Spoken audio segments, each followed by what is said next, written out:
Parce que je suis multi-voice. Je peux chanter d'une manière que Oboyebi que non. Lié à Yembi Banet Tabouné. On va pas solo sur Yabi. Amina Luliana, position à Tenia Louré. Amisi Marisamba. Et ça, comprendre? Ami maman sangi sangali loba. Nalala pongite motema seko kanisa. Suruza ya mama vaisi nga koseka. Otenga na pasi na salala na nani.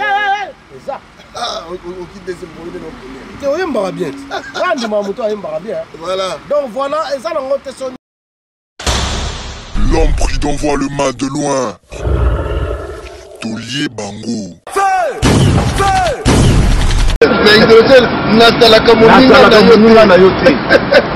Nazalaka moninga na yote. Papi Gen Tolobe la vie. Mystère Siatoli. Nazalaka moninga na yote. Nazalaka moninga noté. Papi Gen Tolobe la vie. Avec Adi Lodolé, c'est le jeu, c'est beau comme un deux journées. Nazalaka moninga na yote. Nazalaka moninga na yote. 4 fois prêtre. Washington, grand pays. Papi Gen Tolobe la vie. Papi Gen Tolobe la vie. Ouais, tu n'as pas Papi Gen Tolobe la vie. Dans la Papi Gen, tu n'as pas dit comment les générateurs de pluie. Beau et élégant, sans opérant. Voilà. C'est pour toi. Nazala Monina na hotel. Nazala Monina na hotel. Yasuka, Nazala Monina na hotel. Donc, comprendre, si vous pouvez comprendre tout le Papi Gen. Nazala Monina na hotel. À suivre.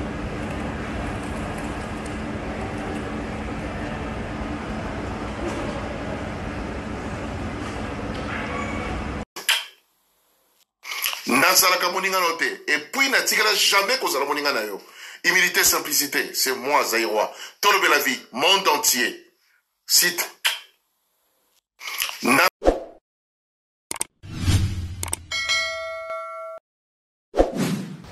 Merci Nabino Nyonso Bana Congo. Merci la grande équipe à Tolobe la ville honorable, 4 fois prêtre.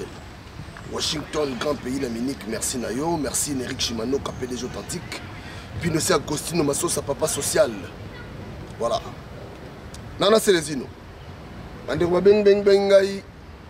Moi et Bélé. Nana Célésino Lelo, tu me là parce que la fois passée, tu as attaqué une mission pour il faisait noir, tu as choisi. Célésino bonjour. Bonjour Papi Gen. Comment tu vas? Ça va super. Ouais, ça va, ça va. Dieu te contrôle. Il faut comme ça nous dans toutes circonstances, parce que c'est lui qui est le maître du temps, des circonstances. Donc, Dieu contrôle toutes choses. Dieu contrôle toujours ces unes sont il faut les ça, il faut les tenir bien que Dieu est au contrôle dans ma vie. Voilà. Merci beaucoup. Nous autres on est à l'hôpital, on contrôle les gens toujours. Ouais, Nazara on va contrôle. D'ailleurs, on a une chose qui dit au contrôle, parce qu'un médecin aujourd'hui peut te dire des trucs pareils, mais demain c'est Dieu qui décide. Et tu connais de mon tâche avec le bon? Ouais, on a la tâche pour, on a la cicatrice. Cicatrice, ils ont montré que non, voilà, comme tout a été déjà réglé, nous surtout, vous avez dit, ici la bonne côté. Ici la bonne côté, ne vous inquiétez pas, tout est déjà réglé. Je parle ça à chaque moment. Tout est déjà été réglé d'une façon, voilà, justice en salle à comprendre. Et puis, Bakoko peut battre qui m'a dit. Bakoko battre qui m'a dit, parce que tu es là, combo ya. Vous voulez ce qui m'a dit, on peut battre, il faut que m'a dit, tu es là, combo ya, quoi descendre. Tu vas battre la touche à part, on va toucher, on me toucher. Comprendre, on me toucher, donc sans tenir compte qu'on me toucher. Il y a un esprit, il y a un nid, il y a un massage Baloba, et puis comment on va vivre. Partout Baloba que non, avant de réagir, il faut d'abord cette fois tourner ta langue ou bien il faut réfléchir d'une façon. nous on fait ce que Nzamba atindaka biso tosala